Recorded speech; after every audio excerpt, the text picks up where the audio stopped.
Le 30 novembre 2013, un accident de voiture a tué Paul Walker et son ami Roger Rogar.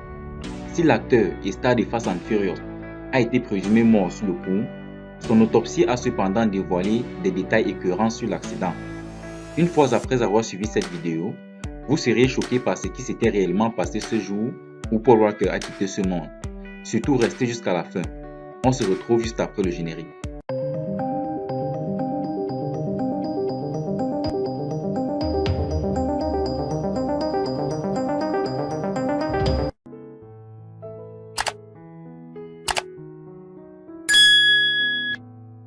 C'était le 30 novembre 2013, par un bel après-midi ensoleillé, lors d'une balade en Porsche Carrera GT. L'acteur Paul Walker et son ami Roger Rogar, qui étaient au volant, sont morts brutalement dans un accident de voiture dans une rue déserte de la ville de Valencia, en banlieue de Los Angeles. Les circonstances de l'accident sont toujours floues à ce jour, mais l'enquête a déterminé qu'après que Rogar ait perdu le contrôle, la voiture a fait une sortie de route vers la droite pour aller percuter un poteau en ciment, puis deux arbres. C'est le choc contre le deuxième arbre qui a complètement plié la voiture, provoquant des fuites qui ont mené à une grosse explosion du véhicule qui s'est enflammé. Toujours selon le rapport de l'enquête, Roger Rogar roulait à environ 160 km au moment de l'accident.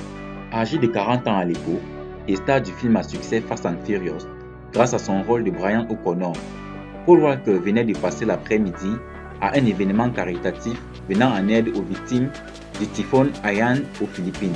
La violence du choc lors de l'accident a été telle que beaucoup ont d'abord cru que Paul Walker était mort sur le coup. Cela n'a pas empêché plusieurs témoins d'essayer de voir s'ils pouvaient sortir des personnes de la voiture en feu. Malheureusement, au vu de l'état de la voiture et des flammes qui s'en dégageaient, il était impossible de sortir qui que ce soit du foyer incandescent. Environ un mois après l'accident, le médecin légiste de Los Angeles, qui s'est chargé des victimes, a dévoilé l'intégralité du rapport d'autopsie. Et ce dernier révèle une vérité difficile. Paul Walker n'est pas mort sur le coup lors de l'accident de voiture qui a également coûté la vie à son ami. D'après le rapport d'autopsie, des traces de suie se trouvaient dans la trachée de l'acteur de Fast and Furious. Cela signifie que Paul Walker respirait encore après l'accident, quand la voiture a pris feu. Les flammes ont eu raison de la co-star de Fast and Furious, puisque le légiste a conclu que ce ne sont pas ces fractures uniquement qui l'ont tué, mais la chaleur de l'incendie et la violence combinée à tous les chocs.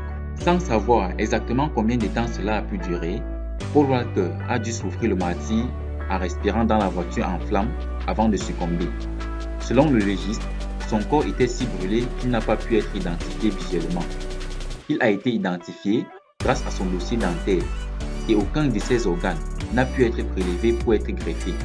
Il souffrait de multiples fractures, notamment au niveau de la mâchoire, du bassin, des côtes et de l'avant-bras gauche. Il est difficile de dire également si Roger Rogar a survécu au crash et est mort dans les mêmes conditions ou s'il est mort sur le coup.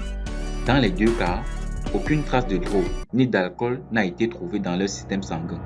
Suite à l'accident, la fille de Paul Walker a porté plainte contre Porsche, en avançant qu'un défaut dans la conception de la voiture a empêché son père de se détacher correctement et d'en sortir alors qu'elle était en feu.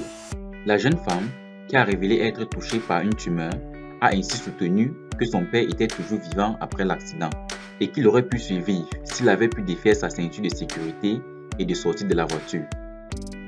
La plainte de la fille de Paul Walker estimait également que la Porsche Carrera GT était une voiture instable et difficile à piloter, mais que les constructeurs automobiles n'avaient rien fait pour rectifier ces erreurs.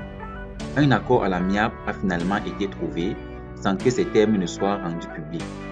Mais ça ne s'est pas arrêté là. Elle a également reçu une compensation financière de la part de la famille de Roger Rogar. Cette compensation s'élevait à 10 millions de dollars et était censée couvrir la responsabilité de Rogar dans l'accident qui a tué son père l'après-midi du 30 novembre 2013.